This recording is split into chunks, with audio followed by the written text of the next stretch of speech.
मैंने सर को बहुत अच्छे से फॉलो किया, जहां भी मुझे दिक्कत होती थी वो मैं फॉलो करता था। सर जो वीडियोस डालते थे उनको मैं अच्छे से वॉच कर लेता था, तो that way it help me.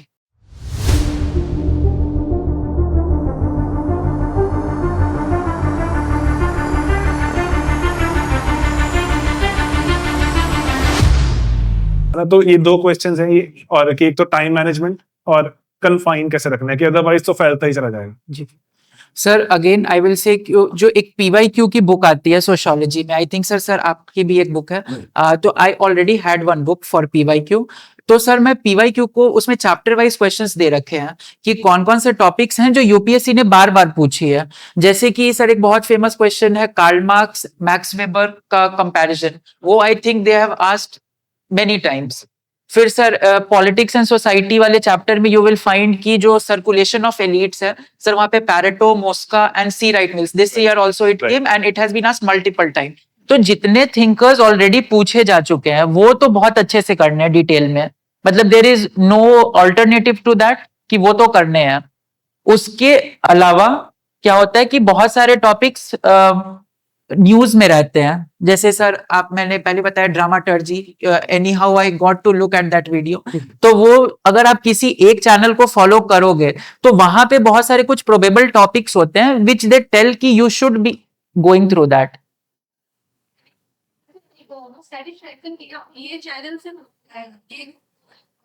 इस प्लेटफॉर्म से हो जाएगा, वो कुछ ऐसा कुछ क्राइटेरिया होना चाहिए कि हाँ ये FOMO से कैसे बचें? चीजें हैं, यहाँ से हो जाएगा लाइक। ठीक है, तो इसके लिए देखिए आपको एक तो अपने आप को डाइवर्सिफाई नहीं करना है। ये नहीं करना है कि अगर आप सोशियोलॉजी पढ़ रहे हो तो आप 10 टीचर्स को फॉलो करो, आप एक ही टीचर को फॉलो करो, आप उनके गाइडेंस में अच्छे से चलो। बिकॉज एट द एंड क्या होता है ना कि जब आप चीजों को एक जगह पे क्यूमुलेट करेंगे तो यू विल फाइंड कि things are similar, 80% things are similar, 20% का थोड़ा ऊपर नीचे वैल्यू एडिशन में डिफरेंस होता है, ये बाकी चीजों में एग्जाम्पल्स में कुछ डिफरेंस होगा, बट जो बेसिक कंटेंट है जो आपको आंसर्स में लिखने हैं दैट विल रिमेन सेम। तो आप एक जगह पे अपने आप को फोकस रखो, सब चीजों के पीछे मत भागो, otherwise you will become a collector material at the end, sorry material collector. Right.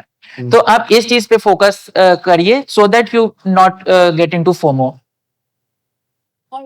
हाँ, जीएस के साथ टाइम मैनेजमेंट। तो मेरा ये था कि when prelims was about to come, क्योंकि मैंने 3 प्रीलिम्स दिए हैं, तो इन ऑल द 3 अटेम्प्ट्स मैंने क्या किया था, after March I was not doing optional. First attempt में कैसा था, लाइक एक सेकंड अटेम्प्ट तक तो आपकी प्रिपरेशन हो रखी होगी, तो फर्स्ट अटेम्प्ट में कैसे? फर्स्ट अटेम्प्ट में ऐसा था मेरा कि स्टार्टिंग मैंने जीएस से किया, जो मैंने 4 बेसिक सब्जेक्ट बताए उनको पहले अच्छे से कवर अप किया फ्रॉम नवंबर, क्योंकि मैंने ज्योग्राफी पहले कर ली, हिस्ट्री पहले कर ली नवंबर 2022 तक। उसके बाद जब पॉलिटी आ गई तो I was able to comprehend polity, ठीक है, मतलब मैं इजिली उनको अंडरस्टैंड कर पा रहा था उस वक्त। From November I started doing Nitin Sangwan sir की बुक, जो सोशियोलॉजी के लिए काफी फेमस बुक है, और वहां पे आपको टाइम मैनेजमेंट जरूरी है कि अगर आप पॉलिटी पढ़ रहे हो तो आपको अपने आप को रिस्ट्रिक्ट करने पड़ेगा खुद से। मैं क्या करता था इन जनरल, सुबह मतलब जो मैं दोपहर के समय पढ़ता था या मैक्सिमम 7-8 बजे तक मैं पॉलिटी पढ़ता था, बट जो रात के 3-4 घंटे हुए उसमें मैं सिर्फ और सिर्फ सोशियोलॉजी को डेडिकेट कर रहा था, so that at least I can cover the syllabus in next 3 to 4 months per day 4?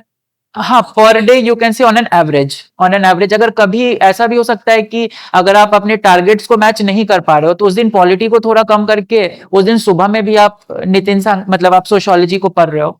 तो इस तरीके से आपको अपनी चीजों को बैलेंस करना पड़ेगा। आंसर राइटिंग का पहले ऑप्शनल से स्टार्ट किया था या फिर जीएस से? नहीं, मैंने answer writing I started with GS, क्योंकि जीएस से क्या होता है एक थोड़ा स्ट्रक्चर मिल जाते हैं आपको, थोड़ा एक स्ट्रक्चर मिल जाता है हाउ टू राइट, और तब तक मैं थोड़ा अपना वैल्यू एडिशन कर रहा था सोशियोलॉजी के ऊपर। Then after I went for writing the sociology, after writing around 3 to 4 GS के test, then I started optional. Okay, mean you just followed videos जो फ्री अवेलेबल हैं श्रीपी? हाँ, मैंने सर को बहुत अच्छे से फॉलो किया, जहां भी मुझे दिक्कत होती थी वो मैं फॉलो करता था। सर जो वीडियोस डालते थे उनको मैं अच्छे से वॉच कर लेता था, ताकि जैसे मैंने अभी बताया ना, एक क्वेश्चन आया था ड्रामाटर्जी के ऊपर फर्स्ट अटेम्प्ट में, और वो I think I had not covered in my notes, but luckily somewhere sir की वीडियो मैंने देखी थी, तो that way it help me.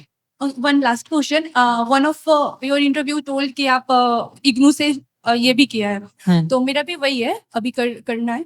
तो वो कैसे हेल्प किया था और उसका कौन सा कंटेंट, इग्नू के मटेरियल होते हैं, जरूरी होते हैं, वी नो, तो वो किस तरह से हेल्प किया था आपको इग्नू वाला एमए का? ठीक है, तो उसमें क्या है कि व्हेन यू विल सी ना फॉर मास्टर्स कोर्स, तो वहां पे काफी जैसे एक है आपको सोशियोलॉजी ऑफ रिलीजन, एक कंप्लीट पेपर है सोशियोलॉजी ऑफ डेवलपमेंट। तो अब क्या करना है कि पूरे पीएचडी नहीं करनी है, क्योंकि at the end you are having 2 paper और मैक्सिमम 3 पेजेस, उसमें आपको सब कुछ लिखना है। तो वहां पे आप पूरा थेसिस तो लिखोगे नहीं, तो उसमें क्या करना है कि यू जस्ट फिगर आउट, आप सिलेबस से मैप करो, ठीक है, जो सिलेबस में टॉपिक, जैसे कार्ल मार्क्स की एलियनेशन इज वेरी इंपॉर्टेंट, और वहां पे एलियनेशन पे एक चैप्टर दे रखा है इन हाँ बुक में, ठीक है। तो आप वहां से थोड़े बहुत वैल्यू एडिशन कर लो, क्योंकि हम लोग बेसिक्स में तो चीजें पढ़ ही रहे हैं कि हाउ एलियनेशन इज वर्किंग, उसके क्या क्या पिलर्स हैं, हाउ 4 तरीके से हो रहा है। बट उसमें जैसे जब आप इग्नू का मटेरियल पढ़ोगे, तो वहां पे थोड़ा आपको सरप्लस ऑफ लेबर का इशू दिखेगा, रिलेटिव सरप्लस, एब्सोल्यूट सरप्लस। तो ऐसे यदि आप 1-2 कीवर्ड्स भी आंसर में डाल दोगे, सिर्फ उसको कीवर्ड को मेंशन कर दोगे, तो that will sound like you know the concept. Thank you sir. Okay, welcome. And what revision, like after getting all those content, वो रिवाइज करना, रिटेन करना, जैसे कि आपने बताया, तो वो एक लॉन्ग टर्म के लिए कैसे रखना होता है?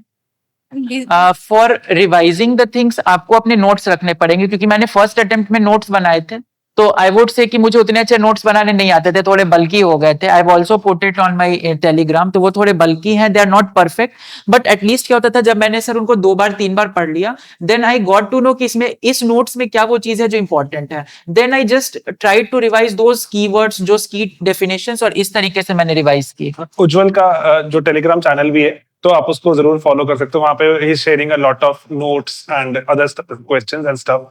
तो चैनल को फॉलो करके जो गाइडेंस थोड़ा सा और क्लोजली भी हो जाएगी, बिकॉज जो ये बहुत ही अच्छी प्रथा लगती है मुझे कि जब कोई सिलेक्ट हो जाता है तो वो टेलीग्राम चैनल बना देते हैं और बच्चों की हेल्प चलती रहती है, क्योंकि हमने भी कहीं किसी से सीखा होता है और जरूरी है कि let's keep passing it on, जो आगे सबकी हेल्प हो जाती है।